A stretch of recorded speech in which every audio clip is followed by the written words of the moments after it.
we are. We're at the Bad Larry Garage, and we are going to be checking out some 49 cases I just picked up. Okay, 49. What do you think of those VIN? What do you think of the VIN Boss? VIN Boss is perfect. One of the cool things that's pretty common with 49s is, you know, obviously when you're looking at, you know, any panhead case, especially early, you're looking for the tall boss.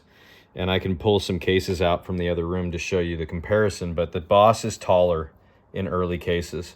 And one thing that's specific to 49 that's really cool is they almost always stamped along the radius. So they're always smashed down on the radius, which is a characteristic of kind of 49 only. There's other characteristics of 50, 51, and I could make a video on every single year, but this is very common here, and that's kind of what you're looking for. Nice. So upon, you know, first examination, I looked at these for a second. We've got a little crack here, right? Okay. Bellies look great. 49s also almost always start with a 2 instead of a 1. So sometimes you'll see 2s and 3s, and there's a myriad of reasons why they would do that, but I won't go into that in this video. But 49s almost always start the belly with a 2, and obviously this is no exception, so we like to see that. Front engine mount, pretty typical, blown out. Looks like it was repaired by a blind, you know, you know, but it's not the worst I've seen, not the best, but that's obviously been bushwhacked.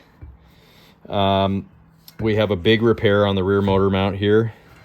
And as you can see from the inside, they do a very typical kind of like old repair, is they'll only weld the outside and they won't do the inside. But obviously when we go to fix this case, we're gonna ditch all that out. We'll ditch all this out. We'll re-weld everything up, and then we'll remachine it when we redeck the cases and do all that. But actually that's not that bad. You can see back here, you can see it's cracked all the way around.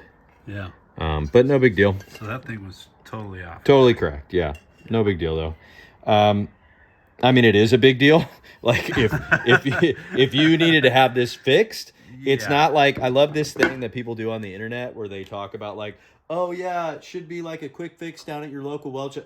There is nothing quick or easy about welding anything on a Harley Davidson engine case. Maybe you could consider the front left mount a kind of boilerplate standard issue thing, and I've repaired these without even taking the engine out of the bike. I've done it with the engine kicked out, welded it up, filed it flat to the other case, drilled it by sliding it back in and drilling from underneath. I mean, you can do that, but anytime you're dealing with a repair that involves welding into a place that is the oil galley, I mean, you know how much oil has been in this galley since 1949? Like every day of its life that's been filled with oil. So the second we start to weld it, it could go anywhere. This crack could go all the way here. Whoa. It could run towards the race. Settle down there. It could do all kinds of stuff. Don't get so excited you're banging my case. So nothing aggravates me more than when people sell stuff and make that bold claim. And what's interesting is nobody that actually sells this stuff has actually ever repaired any of this. So I want their opinion like I want to get kicked in my nuts. So anyways, moving on. We can see here, primary holes, you always want to look at those. This actually looks pretty good. Looks like we might have a helicoil there, but I don't think so. I think that's just part of a strip thread, but I think we're pretty good there. Your inspection hole is blown out. It's tapered thread, so this has obviously been oversized, so you probably want to address that or just run an oversized plug. What else do we got?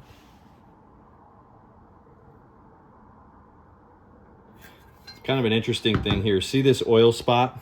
Yeah. Usually a spot like that on a clean case means that oil's weeping out of something. Usually that's a telltale sign of like an imperfection. Either a crack is there or something. So we obviously want to really look at that spot. Could just be a pit that's releasing some oil since it's been cleaned, which is kind of what it looks like. But we'd have to heat this up, and then we'll see if that manifests itself on this side of the case. And whenever you're looking for repairs on an engine case, what you really want to do is really clean the case, and then I'll throw it in the ultrasonic, I'll do all that kind of stuff, And then what I'll do is I'll heat the case up, throw it in the oven, heat it up to 350, and just see where the oil's coming out of. We know we're gonna get oil out of here. Oil will start weeping out of that crack. Oil will start weeping out of like pocks that have oil filled with them. But if we blast everything, clean everything, ultrasonic everything properly, we won't see things like this. But this is probably just a valley that got kind of filled with some oil, and now it's kind of manifesting there. But that's not really that concerning from right now because we don't see anything on the inside of the case. But that's kind of what I do. We're going to see oil come out of here, like it'll just pour out. And that'll kind of where it reveals its secrets. What's neat is we got 49 FL. This is a 1000 VIN, so this is in the first, this specific VIN is in the first couple of hundred. And what's neat is we have a G8. So this is a late 48, which would make perfect sense that this is one of the first 49s, that this case was cast in 48. So that's what you're looking to see. So that's really cool. You like that. None of these holes blown through. A real common thing on the knucklehead and early pan cases is this gets blown out. People run extra long screws in there and they actually break these out. And they actually break them out sometimes with the engine together, not knowing they did it.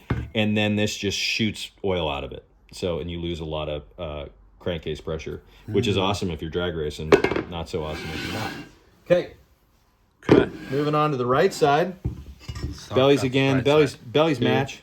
This has been a little bit bushwhacked. It's not the worst, not the best. What's nice is this whole generator casting didn't break off.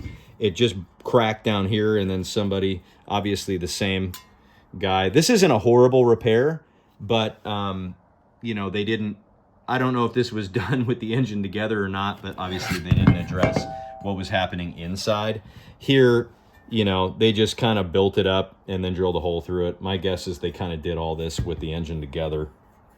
One of the things you're always looking for on a right side case, especially non-Timken, and this is a non-Timken case, and we can tell because it's got the bushing, not the Torrington. So you're looking for the death crack, and that's the crack that goes from the cam hole down to the cast-in race. So we don't see that there. We don't see it here, right? We don't even see the beginnings of it. So we're golden. That's absolutely awesome. And then we've got an F8, which is actually, this is an earlier casting than the G, but totally common for the casting dates to be off. Beginning of these threads for the bolt are a little bit stripped, but that's really common too. So nothing kind of crazy there. Oil scraper's not looking too bad. Still really sharp. Oil scraper over here is still looking really good. So those haven't been all bushwhacked. So we know that the wheels probably never came apart and busted up in there. When you break a rod or the wheels come apart, you usually have massive damage on these scrapers, and we don't see any of that, which is a really good sign. So probably what was happening back here was just they didn't shim it properly, or they let these rear engine mounts get loose, and it just kind of rattled around in there and then inevitably just broke. Or they really cranked it down, no washer, and it just ended up cracking. What else do we got? You're always looking for micro cracks on the studs, and it's really, really rare to find none. On this one, it's pretty cool. We've only really found one, but looks like we got the start of one here. So we'll probably just address that when we get around to futzing with this guy. So Harley didn't put washers up here, so the bolt had a little step in it right at the head, and you can start to see that here. And that's what really started the crack on a lot of these, is that gets wedged in there. It kind of starts cutting, and that starts making our crack go. It looks like we do have a little bit of a start of a crack right here. We'll know the second we heat that up if it does, but it looks like it's cracked up into there. So not too bad. That's probably going to be a pretty easy one. We'll just you know, dig that out, weld it up, and then we'll re-spot face and re-drill. This has obviously been real hammered. So the engine mount on the. Might have been not so flat, because you see this starting to flare up here. But no cracking down here. No crack over the bulb, which is a really annoying repair because it's super hard to get in there. So we have micro torch, you know, so we can get way down in there and we can do that repair, but that's a really hard repair to get into without like spool gunning and doing that kind of stuff. And I don't spool gun. So, where else are we looking here? Looking at threads. Okay. So those look okay there. So obviously we have, you know, this has been repaired, and it looks like not helicoil, but it looks like they've run an oversized thread in there. And then this one is completely gone. So this, who even knows? Maybe they were running a mag, so they really only cared about the threads there. This hole doesn't go through, so you don't got to worry about losing crank race pressure and oil coming out of that. So a lot of times this gets stripped out, and then people run mags. Obviously, this case was run with a mag because they knocked the timer boss, you know, partially off. So pretty common that if this was damaged, they didn't even try to repair it because they didn't really care about it. We can check these out when we do the final cleaning and everything. We'll run through these passages. These are your feed holes. So 48 to 52, you're gonna have these feed holes here that feed the cylinder. Essentially, you have a passageway that runs through here that meets up with this diagonal drill passage here. This passage comes down at this angle and grabs that same passage coming through here, and you have the pump feeding oil into there, or it actually comes through the cam cover, comes through here, feeds through that vein, pumps up here, splits, and heads up to the cylinders. Now, in 53, they started with the hydraulic lifters. So you'll have a boss here for your tappet screen, and then you'll have a diagonal hole here and a diagonal hole here. And those holes are meeting up with that and meeting up with that. And so as the oil's feeding to the top end, it splits and comes and goes and feeds the hydraulic lifters. Okay, so that's what's going on there. We don't see these here. So anytime you see somebody go, oh, 49 left, 49 right, and you see a case that looks like this without the tappet oiler screen, you know it's not 49. Or you know it's like, if they, or that's a bad example. So if they said it was like a 62 matching cases and this is the right side, this is clearly not a 62 because in this is a 48 to 52 case because there's no oiler screen. So those are some of like the little things. That's just a Welch plug for another passageway that they do there. So yeah, looking here, these crack out a lot and these threads get real boogered up too. Looks like we have threads there. Looks like we have threads here. No cracking here. That's good. The breather galley, super smooth, which is great. No marring or scoring there, which means we won't have to go oversized, which is pretty awesome. This hole here in this kind of scavenge galley goes in. This Welch plug covers up a hole that goes up into the back of the breather galley back here. And what you always want to do when you're checking, you can kind of see it way back there. It's right there. And so what that does is the oil gets tossed around in here. It comes up, it comes down that plate, gets directed through that tube that goes in here, drops down here, and gets sucked back up with the breather and gets fired back in here. Don't ask me why. It seems like a really convoluted thing to do, but there's got to be some reason. I'm just not smart enough to know. But you always want to check that passage when you're building engines. You obviously want to check these passages. These are very critical. You want to check your return galley passages here. So your cylinders return here. This is a really kind of wild design that they came up with this. So the cylinders come down, oil goes up in the cylinder, the hottest part of the engine. So this was the worst idea Harley ever had. They always externally oiled engines until 48. They, I guess, didn't want to see the oil line anymore. And then they were like, let's just run it through the hottest part of the engine and return it through the hottest part of the engine. So that's why a lot of panheads got burned up, and because they're just smoking the oil. But it comes down the base of the cylinder, feeds through this little passage here, comes around this galley, drops down here, and gets sucked in with the rotating assembly oil that that gets picked up by the scraper, and it all gets brought into the breather galley and then fired in here, right? So that's kind of what's happening there. And that trough ends in,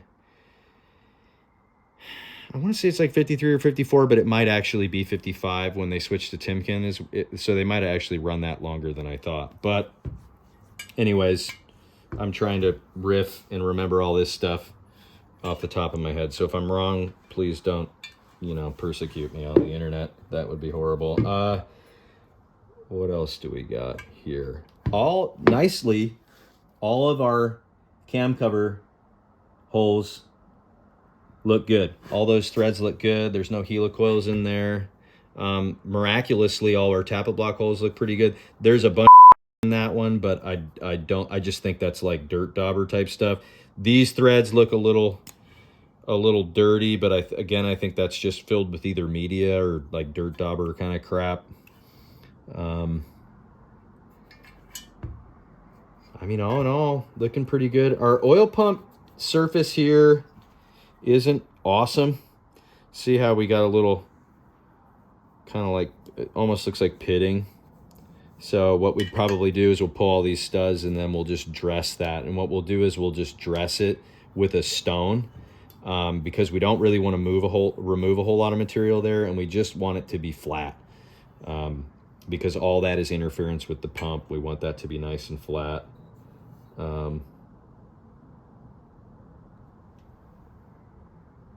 Yeah, even that hole with the missing stud isn't, the stud's not missing because that's damaged. It's just it probably came out with the nut on the pump, and so that's why that hole's open.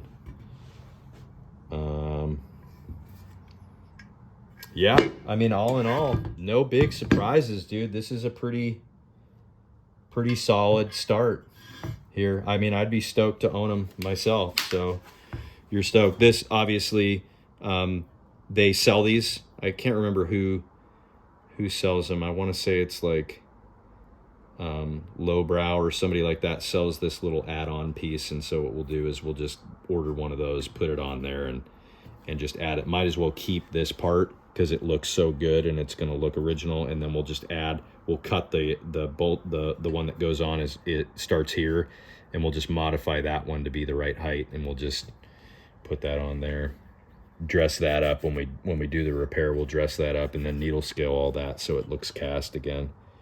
But yeah, stoked. Nice. There you have it from the expert. And that's my 49.